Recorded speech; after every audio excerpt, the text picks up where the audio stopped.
அப்போஸ்தலனாகிய பவுல் எபேசியருக்கு எழுதின நிருபம் 1ஆம் அதிகாரம். தேவனுடைய சித்தத்தினாலே இயேசு கிறிஸ்துவனுடைய அப்போஸ்தலனாகிய பவுல் எபேசுவிலே கிறிஸ்து இயேசுவுக்குள் விசுவாசிகளாயிருக்கிற பரிசுத்தவான்களுக்கு எழுதுகிறதாவது, நம்முடைய பிதாவாகிய தேவனாலும் கர்த்தராகிய இயேசு கிறிஸ்துவினாலும் உங்களுக்கு கிருபையும் சமாதானமும் உண்டாவதாக. நம்முடைய கர்த்தராகிய இயேசு கிறிஸ்துவின் பிதாவாகிய தேவனுக்கு ஸ்தோத்திரம். அவர் கிறிஸ்துவுக்குள் உன்னதங்களிலே ஆவிக்குரிய சகல ஆசீர்வாதத்தினாலும் நம்மை ஆசீர்வதித்திருக்கிறார். தமக்கு முன்பாக நாம் அன்பில் பரிசுத்தமுள்ளவர்களும் குற்றமற்றவர்களுமாயிருப்பதற்கு அவர் உலக தோற்றத்திற்கு முன்னே கிறிஸ்துவுக்குள் நம்மை தெரிந்து கொண்டபடியே பிரியமானவருக்குள் தாம் நமக்கு தந்தரில தம்முடைய கிருபையின் மகிமைக்கு புகழ்ச்சியாக தம்முடைய தயவுள்ள சித்தத்தின்படியே நம்மை இயேசு கிறிஸ்து மூலமாய் தமக்கு சுவிகார புத்திரராகும்படி முன்குறித்திருக்கிறார். அவருடைய கிருபையின் ஐஸ்வர்யத்தின்படியும் இவருடைய இரத்தத்தினாலே பாவ மன்னிப்பாகிய மீட்பு இவருக்குள் நமக்கு உண்டாயிருக்கிறது. அந்த கிருபையை அவர் சகல ஞானத்தோடும் புத்தியோடும் எங்களிடத்தில் பெருக பண்ணினார். காலங்கள் நிறைவேறும்போது விளங்கும் நேமத்தின்படி பரலோகத்தில் இருக்கிறவைகளும் பூலோகத்தில் இருக்கிறவைகளும் ஆகிய சகலமும் கிறிஸ்துவுக்குள்ளே கூட்டப்பட வேண்டுமென்று தமக்குள்ளே தீர்மானித்திருந்த தம்முடைய தயவுள்ள சித்தத்தின் இரகசியத்தை எங்களுக்கு அறிவித்தார். மேலும் கிறிஸ்துவின் மேல் முன்னே நம்பிக்கையாயிருந்த நாங்கள் அவருடைய மகிமைக்கு புகழ்ச்சியாயிருக்கும்படிக்கு தமது சித்தத்தின் ஆலோசனைக்கு தக்கதாக எல்லாவற்றையும் நடப்பிக்கிற அவருடைய தீர்மானத்தின்படியே நாங்கள் முன்குறிக்கப்பட்டு கிறிஸ்துவுக்குள் அவருடைய சுதந்திரமாகும்படி தெரிந்து கொள்ளப்பட்டோம். நீங்களும் உங்கள் இரட்சிப்பின் சுவிசேஷமாகிய சத்திய வசனத்தை கேட்டு விசுவாசிகளான போது வாக்குதத்தம் பண்ணப்பட்ட பரிசுத்த ஆவியால் அவருக்குள் முத்திரை போடப்பட்டீர்கள். அவருக்கு சொந்தமானவர்கள் அவருடைய மகிமைக்கு புகழ்ச்சியாக மீட்கப்படுவார்கள் என்பதற்கு ஆவியானவர் நம்முடைய சுதந்திரத்தின் அச்சாரமாயிருக்கிறார்.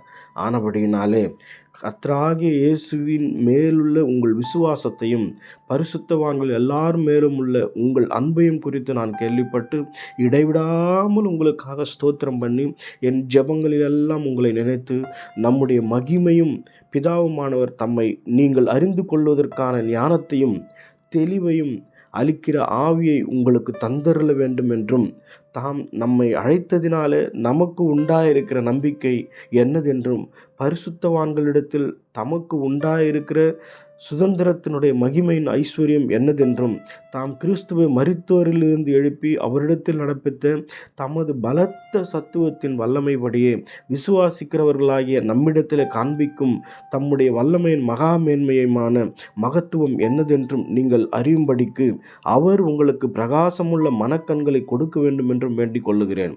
எல்லா துரைத்தனத்துக்கும் அதிகாரத்துக்கும் வல்லமைக்கும் கர்த்தத்துவத்துக்கும் இம்மையில் மாத்திரமல்ல மறுமையிலும் பேர் பெற்றிருக்கவும் எல்லா நாமத்துக்கும் மேலாய் அவர் உயர்ந்திருக்கும் தக்கதாக அவரை உன்னதங்களிலே தம்முடைய வலது பாரிசத்தில் உட்காரும்படி செய்து எல்லாவற்றையும் அவருடைய பாதங்களுக்கு கீழ்ப்படுத்தி எல்லாவற்றாலும் நிரப்புகிறவருடைய நிறைவாகிய சரீரமான சபைக்கு அவரை எல்லாவற்றிற்கும் மேலான தலையாக தந்தருளினார். அல்லேலூயா. 2ஆம் அதிகாரம். அக்கிரமங்களினாலும் பாவங்களினாலும் மரித்தவர்களாயிருந்த உங்களை உயிர்ப்பித்தார். அவைகளில் நீங்கள் முற்காலத்தில் இவ்வுலக வழக்கத்திற்கு ஏற்றபடியாகவும் கீழ்ப்படியாமையின் பிள்ளைகளிடத்தில் இப்பொழுது கிரியை செய்கிற ஆகாயத்து அதிகார பிரபுவாகிய ஆவிக்கேற்றபடியாகவும் நடந்து கொண்டீர்கள். அவர்களுக்குள்ளே நாம் எல்லோரும் முற்காலத்தில் நமது மாம்ச இச்சையின்படியே நடந்து நமது மாம்சமும் மனசும் விரும்பினவைகளை செய்து சுவாபத்தினாலே மற்றவர்களைப் போல கோபாக்கினையின் பிள்ளைகளாயிருந்தோம்.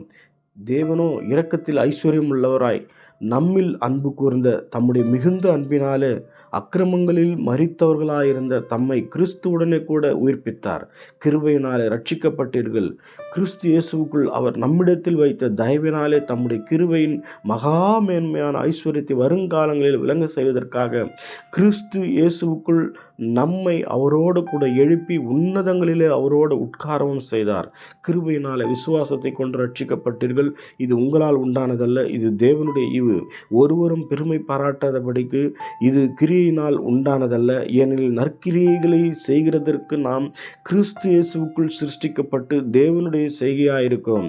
அவைகளில் நாம் நடக்கும்படி அவர் முன்னதாக அவைகளை ஆயத்தம் பண்ணியிருக்கிறார். ஆனபடியினால் முன்னே மாம்சத்தின்படி புறஜாதியாராய் இருந்து மாம்சத்தில் கையினாலே செய்யப்படுகிற விருத்த சேதனம் உடையவர்களால் விருத்த சேதனம் இல்லாதவர்கள் எண்ணப்பட்ட நீங்கள் அக்காலத்திலே கிறிஸ்துவை சேராதவர்களும் இஸ்ரவேலுடைய காணியாட்சிக்கு புறம்பானவர்களும் வாக்குத்தத்தத்தின் உடன்படிக்கைகளுக்கு அந்நியரும் நம்பிக்கை இல்லாதவர்களும் இவ்வுலகத்திலே தேவனற்றவர்களுமாய் இருந்தீர்கள் என்று நினைத்து கொள்ளுங்கள். முன்னே தூரமாயிருந்த நீங்கள் இப்பொழுது கிறிஸ்து இயேசுக்குள் கிறிஸ்து இரத்தத்தினாலே சமீபமானீர்கள். எப்படியெனில் அவரே நம்முடைய சமாதான காரணராகி இரு திறத்தாரையும் ஒன்றாக்கி பகையாக நின்ற பிரிவினையாகிய நடுச்சுவரை தடுத்து சட்ட திட்டங்களாகிய நியாயப்பிரமாணத்தை தம்முடைய மாம்சத்தினால ஒழித்து இரு திறத்தாரையும் தமக்குள்ளாக ஒரே புதிய மனுஷனாக சிருஷ்டித்து இப்படி சமாதானம் பண்ணி பகையை சிலுவையினால் கொன்று அதனால் இரு திறத்தாரையும் ஒரே சரீரமாக தேவனுக்கு ஒப்புரவாக்கினார்கள். அல்லாமலும் அவர் வந்து தூரமாயிருந்த உங்களுக்கும் சமீபமாயிருந்த அவர்களுக்கும் சமாதானத்தை சுவிசேஷமாக அறிவித்தார். அந்தபடியே நாம் இரு திறத்தாரும் ஒரே ஆவியினாலே பிதாவினிடத்தில் சேரும் ஸ்லாக்கியத்தை அவர் மூலமாய் பெற்றிருக்கிறோம். ஆகையால் நீங்கள் இனி அந்நியரும் பரதேசிகளுமாய் இராமல் பரிசுத்தவான்களோட ஒரே நகரத்தாரும் தேவனுடைய வீட்டாருமாய் இருந்து அப்போஸ்தல தீர்க்கதரிசிகள் என்பவர்களுடைய அஸ்திபாரத்தின் மேல் கட்டப்பட்டவர்களுமாய் இருக்கிறீர்கள். அதற்கு இயேசு கிறிஸ்து தாமே மூலைக்கல்லாய் இருக்கிறார். அவர் மேல் மாளிகை முழுவதும் இசைவா இணைக்கப்பட்டு கர்த்தருக்குள் பரிசுத்த ஆலயமாக எழும்புகிறது. அவர் மேல் நீங்களும் ஆவியினாலே தேவனுடைய வாசஸ்தலமாக கூட்டி கட்டப்பட்ட வருகிறீர்கள். 3ஆம் அதிகாரம். இது நிமித்தம் பவுலாகிய நான் புறஜாதியாயிருக்கிற உங்கள் பொருட்டு கிறிஸ்து இயேசுவின் நிமித்தம் கட்டுண்டவனாயிருக்கிறேன். உங்களுக்காக எனக்கு அளிக்கப்பட்டிருக்கிற தெய்வ கிருபைக்குரிய நியமமும் என்னதென்று கேட்டிருப்பீர்களே. அது என்னவெனில், புறஜாதிகள் சுவிசேஷத்தினால் உடன் சுதந்திரமாய் ஒரே சரீரத்திற்குள்ளானவர்களுமாய் கிறிஸ்துவுக்குள் அவர் பண்ணின வாக்குத்தத்தத்துக்கு உடன் பங்காளிகளுமாய் இருக்கிறார்கள் என்கின்ற இந்த இரகசியத்தை அவர் எனக்கு வெளிப்படுத்தி அறிவித்தார். இதை குறித்து நான் முன்னமே சுருக்கமாக எழுதியிருக்கிறேன். அதை நீங்கள் வாசிக்கையில் கிறிஸ்துவின் இரகசியத்தை குறித்து எனக்கு உண்டாயிருக்கிற அறிவை அறிந்து கொள்ளலாம். இந்த இரகசியம் இப்பொழுது அவருடைய பரிசுத்த அப்போஸ்தலருக்கும் தீர்க்கதரிசிகளுக்கும் ஆவியானவராலே வெளிப்படுத்தப்பட்டிருக்கிறது போல முற்காலங்களிலே மனுபுத்திரருக்கு அறிவிக்கப்படவில்லையே. தேவனுடைய பலத்த சத்துவத்தால் எனக்கு அளிக்கப்பட்ட வரமாகி அவருடைய கிருபையினாலே இந்த சுவிசேஷத்துக்கு ஊழியக்காரனானேன். பரிசுத்தவான்கள் எல்லோரிலும் சிறியவனாகிய நான் கிறிஸ்துவினுடைய அளவற்ற ஐஸ்வர்யத்தை புறஜாதிகளிடத்தில் சுவிசேஷமாய் அறிவிக்கிறதற்காக இந்த கிருபை எனக்கு அளிக்கப்பட்டிருக்கிறது.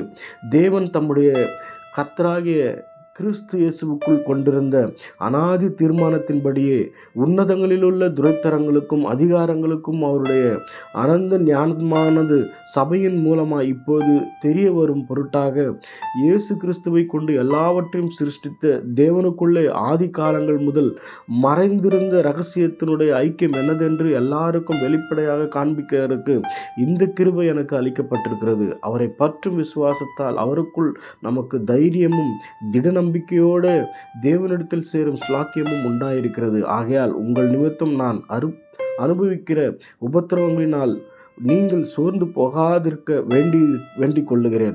அவைகள் உங்களுக்கு மகிமையாயிருக்கிறது. இது நிமித்தம் நான் பரலோகத்திலும் பூலோகத்திலும் உள்ள முழு குடும்பத்துக்கும் நாமக்காரனாகிய நம்முடைய கர்த்தராயிருக்கிற இயேசு கிறிஸ்துவுடைய பிதாவை நோக்கி முழங்கால் படியிட்டு, நீங்கள் அவருடைய ஆவியினாலே உள்ளான மனுஷனில் வல்லமையாய் பலப்படவும் விசுவாசத்தினாலே கிறிஸ்து உங்கள் இருதயங்களில் வாசமாய் இருக்கவும் நீங்கள் அன்பிலே வேறொன்று நிலை பெற்றவர்களாகி சகல பரிசுத்தவான்களோடும் கூட கிறிஸ்துவினுடைய அன்பின் அகலமும் நீளமும் ஆழமும் உயரமும் என்னதென்று உணர்ந்து அறிவு கெட்டாத அந்த அன்பை அறிந்து கொள்ள வல்லவர்களாகவும் தேவனுடைய சகல பரிபூரணத்தாலும் நிறையப்படவும் அவர் தம்முடைய மகிமையினுடைய ஐஸ்வர்யத்தின்படி உங்களுக்கு அனுக்கிரகம் பண்ண வேண்டும் என்று வேண்டிக் கொள்ளுகிறேன். நாம் வேண்டிக் கொள்ளுகிறதற்கும் நினைக்கிறதற்கும் மிகவும் அதிகமாய் நமக்குள்ளே கிரியை செய்கிற வல்லமையின்படியே நமக்கு செய்ய வல்லவராகி அவருக்கு சபை கிறிஸ்து இயேசுவின் மூலமாய் தலைமுறைக்கும் சதா காலங்களிலும் மகிமை உண்டாவதாக. ஆமென். 4ஆம் அதிகாரம்.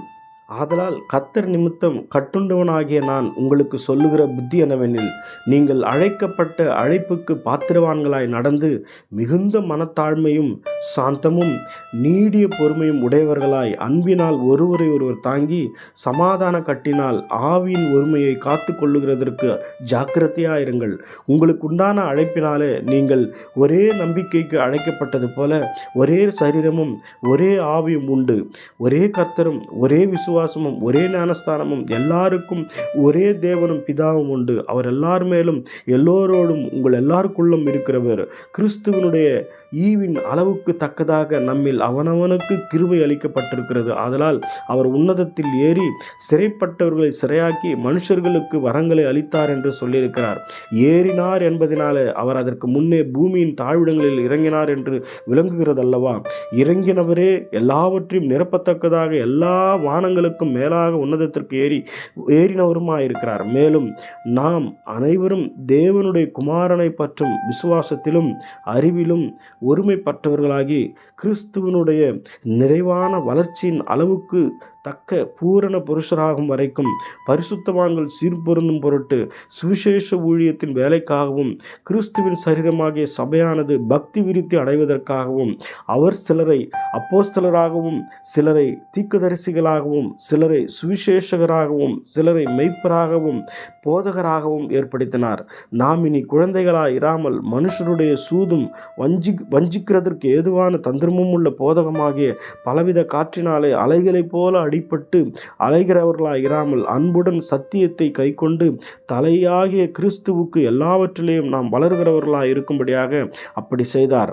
அவராலே சரீரம் முழுவதும் அதற்கு உதவியாய் இருக்கிற சகல கணுக்களினாலும் இசைவாய் கூட்டி இணைக்கப்பட்டு ஒவ்வொரு அவயமும் தன் அளவுக்கு தக்கதாய் கிரியை செய்கிறபடியே அது அன்பினாலே தனக்கு பக்தி விருத்தி உண்டாக்குறதற்கு ஏதுவாக சரீர வளர்ச்சியை உண்டாக்குகிறது. ஆதலால் கர்த்தருக்குள் நான் உங்களுக்கு சாட்சியாக சொல்லி எச்சரிக்கிறது என்னவெனில், மற்ற புறஜாதிகள் தங்கள் வீணான சிந்தனையில் நடக்கிறது போல நீங்கள் இனி நடவாமல் இருங்கள். அவர்கள் புத்தியில் அந்தகாரப்பட்டு தங்கள் இருதய கடினத்தினால் தங்களில் இருக்கும் அறியாமையினாலே தேவனுடைய ஜீவனுக்கு அந்நியராய் இருந்து உணர்வில்லாதவர்களாய் சகலவித அசுத்தங்களையும் ஆவலோடு நடப்பிக்கும்படி தங்கள் காம விகாரத்திற்கு ஒப்பு கொடுத்திருக்கிறார்கள்.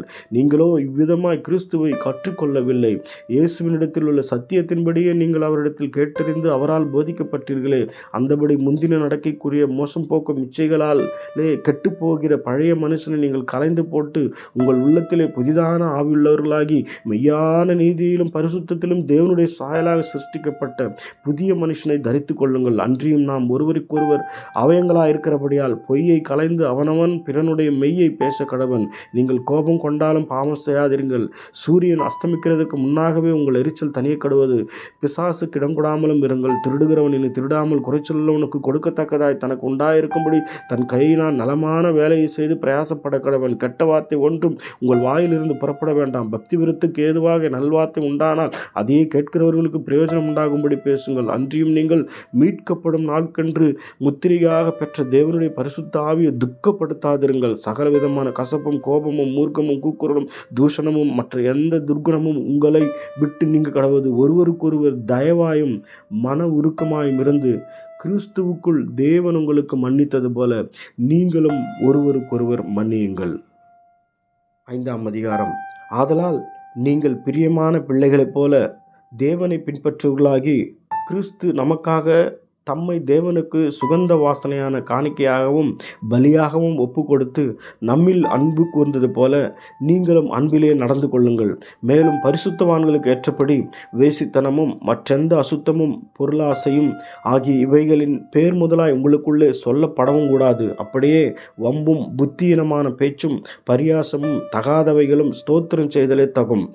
உபச்சாரக்காரனாவது அசுத்தனாவது விக்கிராராதனைக்காரனாகிய பொருளாசைக்காரனாவது தேவனுடைய ராஜ்யமாகிய கிறிஸ்துவின் ராஜ்யத்திலே சுதந்திரம் அடைவதில்லை என்று அறிந்திருக்கிறீர்களே.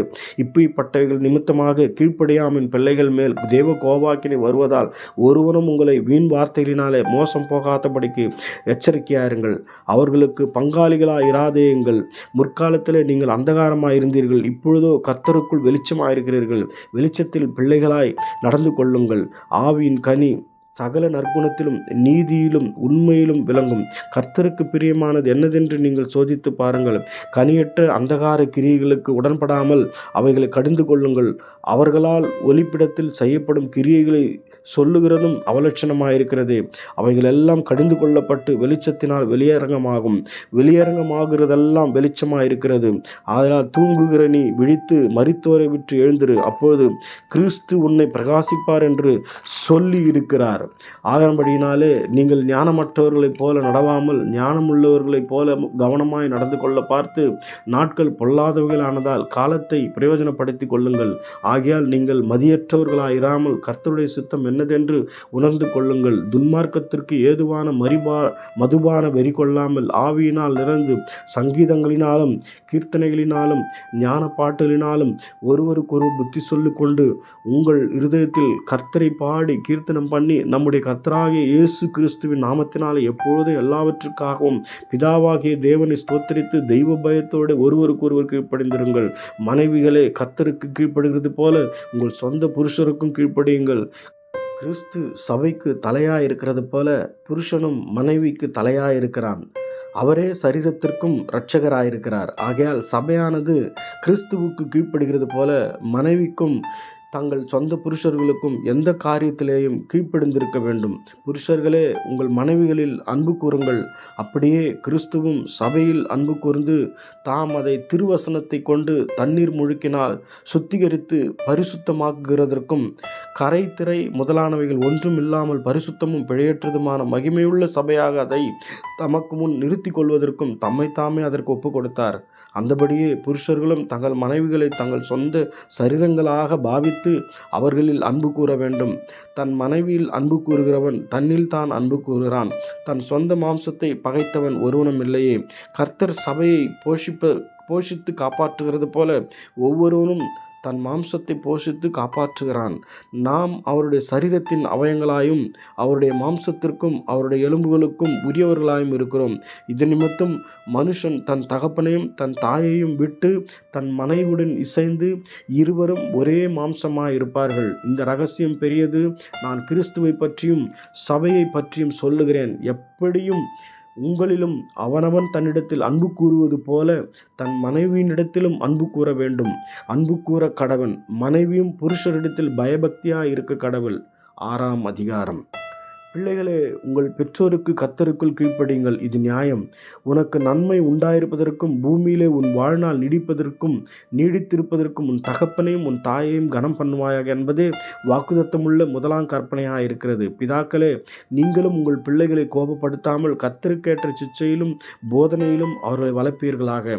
வேலைக்காரரே, நீங்கள் கிறிஸ்துவுக்கு கீழ்ப்படுகிறது போல சரீரத்தின் உங்கள் எஜமான்களாய் இருக்கிறவர்களுக்கும் பயத்தோடும் நடுக்கத்தோடும் கபடற்ற மனதோடும் கீழ்ப்படிந்து மனுஷருக்கு பிரியமாயிருக்க விரும்புகிறவர்களாக பார்வைக்கு ஊழியம் செய்யாமல் கிறிஸ்துவின் ஊழியக்காரராக மனப்பூர்வமாய் தேவனுடைய சித்தத்தின்படி செய்யுங்கள்.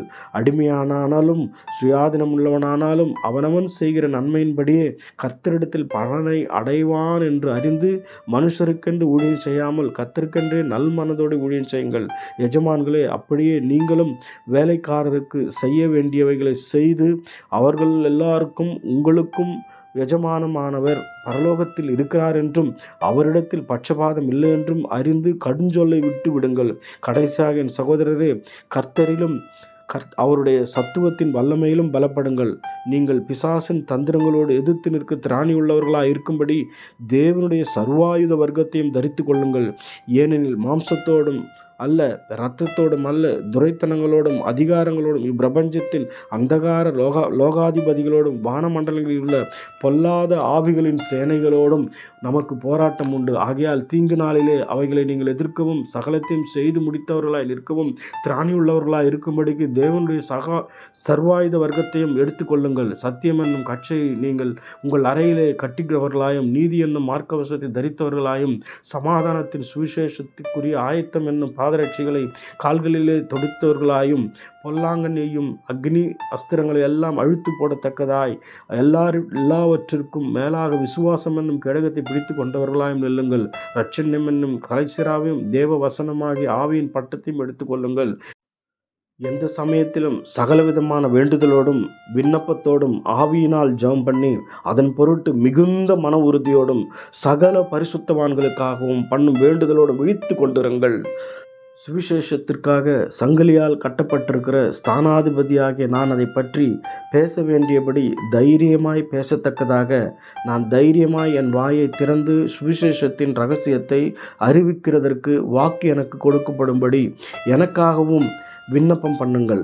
அன்றியும் எனக்கு அடுத்த காரியங்களும் என் சுகச் செய்திகளும் உங்களுக்கு தெரிய வரும்படிக்கு அவைகளெல்லாம் நமக்கு பிரியமான சகோதரனும் கர்த்தருக்குள் உண்மையுள்ள ஊழியக்காரனுமாக இருக்கிற தீகிக்கு உங்களுக்கு அறிவிப்பான்.